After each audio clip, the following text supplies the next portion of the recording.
Hello বন্ধুরা, আমি শায়মান সাদিক, বাংলাদেশের একজন ছেলে। আজকে আমি তোমাদের যে গল্পটা বলব সেই গল্পটা আমার শাশুড়ি মাকে নিয়ে। জীবনের কিছু সম্পর্ক এতটাই অপ্রত্যাশিতভাবে শুরু হয় যে সময়ের সাথে সাথে সেই সম্পর্কের গভীরতা আর তাৎপর্য আমাদের বিস্মিত করে তোলে। আমার জীবনের তেমনি একটি অধ্যায় শুরু হয়েছিল এক শপিং মলে, যেখানে আমি একেবারেই অপ্রত্যাশিতভাবে এমন একজনের সাথে পরিচিত হয়েছিলাম যিনি পরবর্তীতে আমার জীবনের এক অবিচ্ছেদ্য অংশ হয়ে উঠলেন। সেই দিনটি ছিল আর 10টা।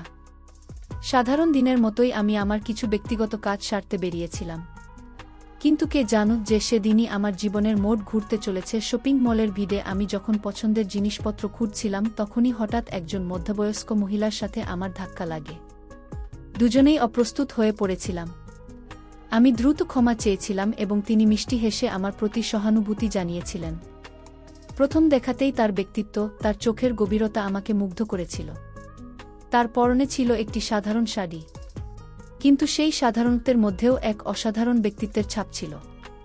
তিনি এতটাই সহজ এবং প্রাণবন্ত ছিলেন যে প্রথম আলাপে মনে হয়েছিল বহুদিনের পরিচিত। সেই ঘটনার পর আমরা টুকটাক কথা বলতে শুরু করি। তিনি তার নাম বলেছিলেন, তবে আমি এখন তা প্রকাশ করতে চাই না। তার কথা বলার ভঙ্গি, তার জীবন দর্শন আমাকে দারুণভাবে প্রভাবিত করেছিল। তিনি একজন সৎ ও নিষ্ঠাবান মহিলা ছিলেন, যা তার প্রতিটি কথাই স্পষ্ট হয়ে উঠত। আমাদের সেই সাধারণ কথোপকথন এক গভীর বন্ধনের দিকে মোড় নিচ্ছিল, যা সে মুহূর্তে আমি বুঝতে পারিনি। আমাদের আলোচনায় উঠে আসছিল জীবনের নানা দিক, আমাদের স্বপ্ন, আমাদের চাওয়া পাওয়া। কিছুক্ষণ কথা বলার পর তিনি আমাকে তার বাসায় আমন্ত্রণ জানালেন। প্রথম দিকে কিছুটা দ্বিধা ছিল, কিন্তু তার আন্তরিকতা এতটাই বেশি ছিল যে আমি তার প্রস্তাব প্রত্যাখ্যান করতে পারিনি। তিনি হাসি মুখে বললেন, বাবা, তুমি তো অনেক ভালো মনের মানুষ। আমার বাসায় এসে এক কাপ চা খেয়ে যেও। তার এই সরল আমন্ত্রণ আমি আর ফিরিয়ে দিতে পারিনি। এই আমন্ত্রণই ছিল আমার জীবনের এক নতুন অধ্যায়ের সূচনা, যা আমার ভবিষ্যৎকে এক ভিন্ন পথে নিয়ে গিয়েছিল। তার বাসায় যাওয়ার পর আমার জীবনে এক নতুন দিগন্ত উন্মোচিত হল। সেখানে পরিচয় হল তার মেয়ে আফসানা আক্তার মিমের সাথে। মিম ছিল অপরূপ সুন্দরী, যেন সৃষ্টিকর্তা তাকে নিজের হাতে গড়েছেন। তার চোখ দুইটা ছিল মায়াবী, হাসি ছিল স্নিগ্ধ।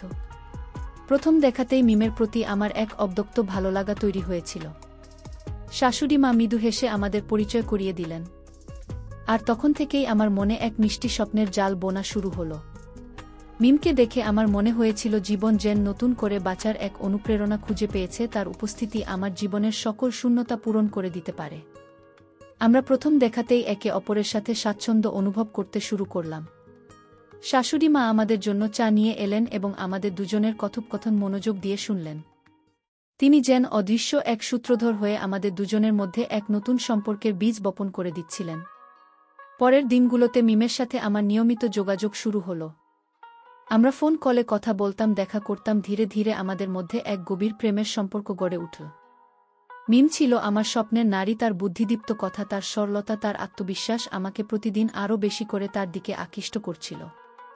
আমরা দুজন দুজনকে জানতে শুরু করলাম। একে অপরের প্রতি নির্ভরশীলতা তৈরি হল। এক পর্যায়ে আমাদের দুজনের পরিবারও আমাদের সম্পর্কের কথা জানতে পারল।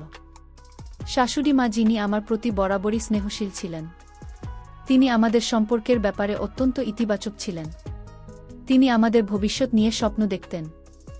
সমস্ত প্রতিকূলতা পেরিয়ে একসময় মিম আর আমার বিয়ে সম্পন্ন হল।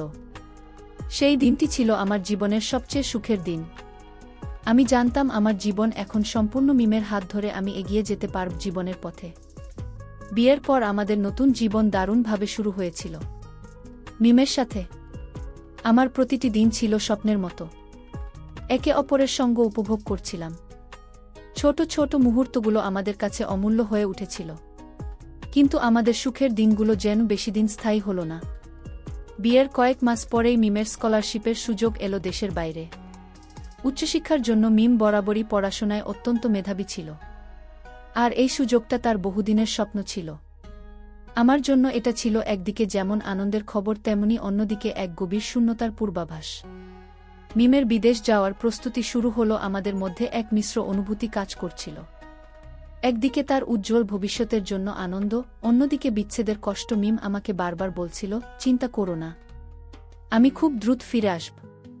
আমাদের এই দূরত্ব সাময়িক, কিন্তু তার কথাগুলো আমার ভেতরের অস্থিরতা কমাতে পারছিল না। প্রতিটি দিনই মনে হচ্ছিল যেন এক অনিশ্চিত ভবিষ্যতের দিকে এগিয়ে যাচ্ছি। তার অনুপস্থিতি কিভাবে সামলাব সেই চিন্তায় আমি ডুবে থাকতাম। মিম চলে যাওয়ার পর আমার পৃথিবীটা যেন হঠাৎ করে থমকে গিয়েছিল। ঘরের প্রতিটি কোণায় তার স্মৃতি, তার হাসি, তার স্পর্শ আমাকে তাড়া করে ফিরত। প্রথম মিমের সাথে নিয়মিত ভিডিও কলে কথা হতো, কিন্তু সময়ের সাথে সাথে কাজের চাপ আর দূরত্বের কারণে সেই যোগাযোগও কিছুটা কমে আসতে লাগল। আমি বুঝতে পারছিলাম মিম তার নতুন পরিবেশে মানিয়ে নেওয়ার চেষ্টা করছে, কিন্তু আমার জন্য তার অভাব পূরণ করা অসম্ভব হয়ে পড়েছিল। আমি নিজেকে বড্ড একা অনুভব করতে শুরু করি। আমার এই একাকিত্ব আর অসহায়ত্ব শাশুড়ি মা বুঝতে পারলেন। তিনি আমার পাশে এসে দাঁড়ালেন। এক পরম আশ্রয় হয়ে প্রতিদিন তিনি আমার খোঁজ নিতেন, আমাকে ফোন করতেন, এমনকি প্রায়ই বাসায় এসে আমার সাথে সময় কাটাতেন। তিনি আমাকে সান্ত্বনা দিয়ে বলতেন, বাবা, আমার মেয়ে একটা বিশেষ উদ্দেশ্যে বিদেশে গিয়েছে, তাকে নিয়ে চিন্তা করো না। কি হয়েছে? আমি তো আছি, তোমার সবটুকু অভাব পূরণ করার চেষ্টা করব। তার এই কথাগুলো আমার জন্য যেন এক ফোঁটা বৃষ্টির মতো ছিল। তপ্ত মরুতে শাশুড়ি মা ছিলেন মধ্যবয়স্ক একজন মহিলা, কিন্তু তার মানসিক শক্তি ছিল অসাধারণ। তিনি দেখতেও চমৎকার ছিলেন, আর তার মন ছিল আরও সুন্দর। তার মধ্যে এক অদ্ভুত মায়া ছিল যা আমাকে সবসময় মুগ্ধ করত। তিনি আমার প্রতি অত্যন্ত স্নেহশীল ছিলেন, যেন আমি তার নিজেরই সন্তান। তার উপস্থিতি আমার শূন্য জীবনে এক ধরনের স্বস্তি এনে দিয়েছিল। তিনি আমাকে বোঝাতেন যে এই দূরত্ব সাময়িক, মিম খুব তাড়াতাড়ি ফিরে আসবে। তবে মিমের অভাব পূরণ হওয়া আসলে খুব কঠিন ছিল। শাশুড়ি মা আমাকে মানসিকভাবে সুস্থ করে তোলার জন্য এমন কাজ করতে শুরু করলেন যাতে আমি তার মেয়ের অভাব না বুঝতে পারেন। তিনি আমাকে নানা রকম পারিবারিক কাজে যুক্ত করতেন, গল্পের বই পড়তে উৎসাহিত করতেন, এমনকি মাঝে মাঝে তার নিজের হাতে রান্না করে খাবার নিয়ে আসতেন। তিনি চাইতেন আমি যেন সবসময় ইতিবাচক থাকি, বিষণ্ণতা আমাকে গ্রাস করতে না পারে। তার এই নিরন্তর প্রচেষ্টা সত্যিই আমাকে অনেকটা সাহায্য করেছিল। আমি ধীরে ধীরে অনুভব করতে লাগলাম, আমার পাশে একজন আছেন যিনি আমাকে বোঝেন, আমার কষ্ট অনুভব করেন। তিনি আমাকে মানসিক শান্তি দিতেন। আমার মন যখন খুব খারাপ থাকত, তিনি আমার সাথে ঘন্টার পর ঘন্টা কথা বলতেন, আমার দুঃখগুলো শুনতেন। তার প্রতিটি কথা, প্রতিটি আচরণে ছিল এক গভীর ভালোবাসা আর সহমর্মিতা। এইভাবেই শাশুড়ি মা আমাকে মানসিকভাবে সুস্থ করে তুলতে লাগলেন। এইভাবে দিন দিন শাশুড়ি মা আমার জীবনের এক অপরিহার্য অংশ হয়ে উঠলেন। তিনি শুধু আমার শাশুড়ি নন, তিনি যেন আমার জীবনে এক বন্ধু, একজন মা, একজন পথপ্রদর্শক। তার সান্নিধ্যে আমি ধীরে ধীরে মিমের অনুপস্থিতির কষ্ট ভুলতে শুরু করলাম। তিনি আমাকে বোঝালেন জীবনের সব সময় ইতিবাচক থাকা উচিত, আর ভবিষ্যতের জন্য আশাবাদী হতে হয়। তার এই সমর্থন আমাকে নতুন করে বাঁচার স্বপ্ন দেখিয়েছিল। মিমের অনুপস্থিতিতে আমার মানসিক অবস্থা ক্রমশ খারাপের দিকে যাচ্ছিল। আমি নিজের অজান্তেই এক গভীর বিষণ্ণতার জালে আটকা পড়ছিলাম। রাতে ঘুম আসত না, দিনে কোনো কিছুতেই মন বসত না, কাজের প্রতি আগ্রহ হারিয়ে ফেলছিলাম, এমনকি বন্ধুদের সাথেও মিশতে ইচ্ছে করত না। আমার এই অসহায় অবস্থা শাশুড়িমা খুব কাছ থেকে লক্ষ্য করছিলেন এবং তিনি অস্থির হয়ে উঠেছিলেন। তিনি বুঝতে পারছিলেন যে আমার এই অবস্থা থেকে মুক্তি পাওয়ার জন্য তার বিশেষ কিছু করা দরকার। শাশুড়ি মা আমাকে মানসিকভাবে সুস্থ করে তোলার জন্য নিজের সবটুকু উজাড় করে দিতে লাগলেন। তিনি লক্ষ্য করেছিলেন যে মিমের অভাব আমাকে মানসিকভাবে বিপর্যস্ত করে ফেলেছে। তাই তিনি আমাকে এমনভাবে সঙ্গ দিতে লাগলেন যাতে আমি মিমের অনুপস্থিতি অনুভব না করেন। তিনি প্রতিদিন আমার সাথে কথা বলতেন, আমার দুঃখ হতাশাগুলো শুনতেন। তার প্রতিটি কথা, প্রতিটি আচরণে ছিল এক অদ্ভুত মমতা এবং সংবেদনশীলতা। তিনি চাইতেন আমি যেন সবসময় হাসিখুশি থাকি। তিনি আমাকে বিভিন্ন রকম পারিবারিক কাজে ব্যস্ত রাখতেন। কখনো আমাকে বাজারে নিয়ে যেতেন, কখনো নতুন রেসিপি তৈরির গল্প শোনাতেন, আবার কখনো পুরনো পারিবারিক অ্যালবাম দেখিয়ে অতীতের সুখ স্মৃতিগুলো মনে করিয়ে দিতেন। তিনি আমাকে বলতেন, বাবা, জীবন থেমে থাকে না, আমাদের জীবনের সব চ্যালেঞ্জ মোকাবেলা করতে হয়, মিম ফিরে আসবে, আর ততক্ষণ পর্যন্ত আমি তোমার পাশে আছি। তার এই কথাগুলো আমাকে শক্তি যোগাত। শাশুড়িমা শুধু কথার মাধ্যমে নয়, কাজের মাধ্যমেও আমাকে মানসিক শান্তি দিতেন। তিনি আমার জন্য পছন্দের খাবার রান্না করতেন, আমার জন্য নতুন পোশাক কিনতেন। ছোট ছোট এই বিষয়গুলো আমার মনকে অনেকটাই প্রফুল্ল রাখত। তার প্রতিটি পদক্ষেপ ছিল আমার প্রতি এক গভীর ভালোবাসার বহিঃপ্রকাশ। তিনি আমাকে দেখাতেন যে আমি একা নই, আমার পাশে একজন আছেন যিনি নিঃস্বার্থভাবে আমাকে ভালোবাসেন। আমার মানসিক শান্তি নিশ্চিত করতে তিনি এমন পরিবেশ তৈরি করতেন যেখানে আমি নিরাপদ ও স্বাচ্ছন্দ্যবোধ করতাম।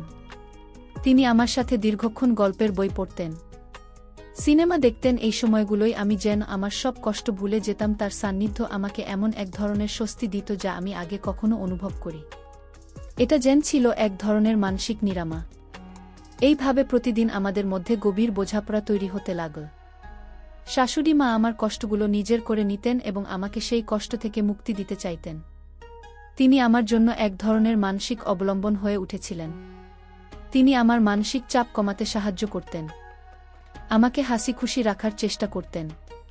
তার এই নিরন্তর প্রচেষ্টা আমার জীবনকে এক নতুন মোড় দিয়েছিল। শাশুড়ি মায়ের এই প্রচেষ্টা আমাকে অনেকটাই সুস্থ করে তুলল।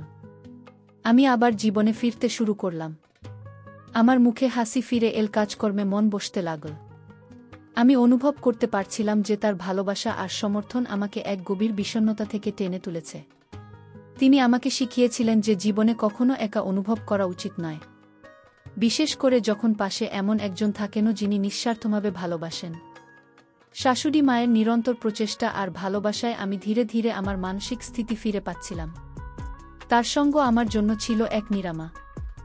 আমি অনুভব করতে পারছিলাম যে তার উপস্থিতি আমাকে মিমির অভাব ভুলিয়ে রাখতে সাহায্য করছে। আমার মনের গভীরে জমে থাকা হতাশা আর বিষণ্ণতার মেঘগুলো যেন ধীরে ধীরে কেটে যেতে শুরু করেছিল। আমি আবার স্বাভাবিক জীবনে ফিরে আসার স্বপ্ন দেখতে শুরু করি। প্রতিদিনই আমাদের মধ্যে এক গভীর সম্পর্ক গড়ে উঠছিল। এটা কেবল শাশুড়ি আর জামাইয়ের সম্পর্ক ছিল না, এটা ছিল এক আত্মিক বন্ধন, যেখানে ছিল পারস্পরিক বোঝাপড়া আর অকৃত্রিম ভালোবাসা। শাশুড়ি মা আমাকে মানসিকভাবে চাঙ্গা রাখার জন্য প্রতিদিনই নতুন নতুন উপায় খুঁজে বের করতেন। তিনি আমাকে বলতেন, বাবা, জীবনটা এক চলমান নদী। এখানে কখনো ভালো সময় আসে, কখনো খারাপ, কিন্তু সব পরিস্থিতিতেই আমাদের স্রোতের সাথে মানিয়ে নিতে হয়। তার এই কথাগুলো আমার মনের গভীরে দাগ কাটত। তিনি আমাকে বিভিন্ন রকম সামাজিক কাজেও যুক্ত করতেন। আমরা একসাথে পাড়ার অসহায় মানুষদের সাহায্য করতে যেতাম, মন্দিরে যে প্রার্থনা করতাম। এই কাজগুলো আমাকে বাইরের পৃথিবীর সাথে সংযুক্ত রাখতে সাহায্য করত এবং আমার একাকিত্ববোধ কমাতে সাহায্য করত। শাশুড়ি মা আমাকে শিখিয়েছিলেন যে অন্যের জন্য কিছু করলে নিজের মনও ভালো থাকে। তার এই শিক্ষা আমার জীবনকে এক নতুন অর্থ দিয়েছিল। শাশুড়ি মা আমার সাথে তার নিজের জীবনের গল্পগুলো শেয়ার করতেন। তার সংগ্রামী জীবনের গল্পগুলো শুনে আমি অনুপ্রাণিত হতাম। তিনি আমাকে শিখিয়েছিলেন কিভাবে প্রতিকূলতা মোকাবিলা করতে হয় আর কিভাবে কঠিন সময়েও হাসি মুখে থাকতে হয়। তার প্রতিটি গল্পে ছিল জীবনের প্রতি এক অদ্ভুত ইতিবাচকতা যা আমার মধ্যে নতুন করে বাঁচার আগ্রহ তৈরি করেছিল। আমি অনুভব করতাম আমি যেন শুধু তার জামাই নই, তার একজন ঘনিষ্ঠ বন্ধুও। এইভাবে মাস পেরিয়ে মাস কেটে যাচ্ছিল। আমি সম্পূর্ণরূপে সুস্থ হয়ে উঠছিলাম, মানসিকভাবে স্থিতিশীল ছিলাম। শাশুড়ি মা আমার পাশে না থাকলে হয়তো এই বিষণ্ণতা আমাকে গ্রাস করে ফেলত। তার এই নিঃস্বার্থ সেবা আর ভালোবাসা আমার জন্য এক আশীর্বাদ ছিল। আমি তার প্রতি কৃতজ্ঞ থাকতাম, কারণ তিনি আমাকে জীবনের সবচেয়ে কঠিন সময়ে হাত ধরে টেনে তুলেছিলেন। আমার জীবন এখন অনেকটাই স্বাভাবিক ছিল। আমি আবার আমার কাজকর্মে মনোযোগ দিতে পারছিলাম, বন্ধুদের সাথে মিশতে শুরু করেছিলাম। মিমের অভাব এখনও অনুভব করতাম, তবে সেই অভাব এখন আর আমাকে বিপর্যস্ত করত না। আমি জানতাম মিম ফিরে আসবে এবং ততক্ষণ পর্যন্ত শাশুড়ি মা আমার পাশে আছেন। তার উপস্থিতি আমাকে সব সময় এক অনাবিল শান্তি দিত। শাশুড়ি মা আমার কাছে শুধু একজন আত্মীয় ছিলেন না, তিনি ছিলেন আমার জীবনে এক দেবদূত। তার স্নেহ, তার ভালোবাসা, তার সমর্থন আমাকে জীবনের নতুন অর্থ বুঝিয়েছিল। তিনি আমাকে শিখিয়েছিলেন সত্যিকারের ভালোবাসা শুধু প্রেমিক প্রেমিকার মধ্যে সীমাবদ্ধ নয়, এটি পরিবারের সদস্যের মধ্যেও ভাবে বিদ্যমান। তার এই ভালোবাসা আমার জীবনকে পূর্ণতা দিয়েছিল। সময়ে তার নিজস্ব গতিতে এগিয়ে চলে শাশুড়ি মায়ের যত্নে আর ভালোবাসায় আমি যখন প্রায় পুরোপুরি সুস্থ, ঠিক তখনই এল সেই বহু প্রতীক্ষিত খবর, মিম ফিরে আসছে, তার পড়াশোনা শেষ হয়েছে এবং সে খুব তাড়াতাড়ি দেশে ফিরবে। এই খবর আমার জীবনে এক নতুন আনন্দের বন্যা নিয়ে এল। এতদিন ধরে বুকের গভীরে চাপা পড়ে থাকা একাকিত্ব আর বিষণ্ণতা যেন নিমিষে উধাও হয়ে গেল। শাশুড়ি মায়ের চোখেও আমি এক ঝলক আনন্দ দেখতে পেলাম, যদিও তিনি জানতেন যে মিমের ফিরে আসাতে তার আমার প্রতি যে বিশেষ যত্ন ছিল তার প্রয়োজন আর থাকবে না। মিমের ফিরে আসার তারিখ যত ঘনিয়ে আসতে লাগল আমার উত্তেজনা ততই বাড়তে লাগল। শাশুড়ি মাও মিমের ফেরার প্রস্তুতিতে ব্যস্ত হয়ে উঠলেন তিনি। আমার দিকে তাকিয়ে হাসতেন আর বলতেন, দেখলে বাবা, আমি বলেছিলাম না, মিম খুব তাড়াতাড়ি ফিরে আসবে। এখন তোমার সব দুঃখ শেষ। তার কথায় এক ধরনের স্বস্তি ছিল, যেন তিনি তার দায়িত্ব সফলভাবে সম্পন্ন করতে পেরেছেন। তার এই নিঃস্বার্থ ভালোবাসার জন্য আমি চির কৃতজ্ঞ থাকব। অবশেষে সেই দিনটি এল। মিম এয়ারপোর্ট থেকে ফিরল। তাকে দেখে আমার চোখ জ্বলে ভরে উঠল। কতদিন পর তাকে দেখছি। মিমু আমাকে দেখে আবেগ আপ্লুত হয়ে পড়ল। আমাদের দীর্ঘদিনের দূরত্বের অবসান হল। শাশুড়িমা আমাদের দুজনকে একসাথে দেখে হাসি মুখে দাঁড়িয়েছিলেন। তার চোখে ছিল এক অন্যরকম শান্তি, যেন তিনি তার জীবনের এক বড় দায়িত্ব পালন করতে পেরেছেন। মিমের আগমনে আমাদের বাড়িতে আবার প্রাণের সঞ্চার হল। মিম তার পড়াশোনার অভিজ্ঞতা, বিদেশের নানা গল্প বলতে লাগল। আমি মন্ত্রমুগ্ধের মতো তার কথা শুনতাম। ধীরে ধীরে আমাদের সংসার আবার আগের মতো সুন্দর হয়ে উঠল। মিমের উপস্থিতি আমার জীবনকে আবার পূর্ণতা দিল। সে আমার পাশে থাকায় আমি আবার নিজেকে ভাগ্যবান মনে করতে লাগলাম। আমাদের ভালোবাসার বন্ধন আরও দৃঢ় হল, কারণ আমরা দুজনেই এই দূরত্বের সময় একে অপরের মূল্য আরও বেশি করে বুঝতে পেরেছিলাম। মিমের ফিরে আসার পর আমার শাশুড়ি মা কিছুটা নিশ্চিন্ত হলেন।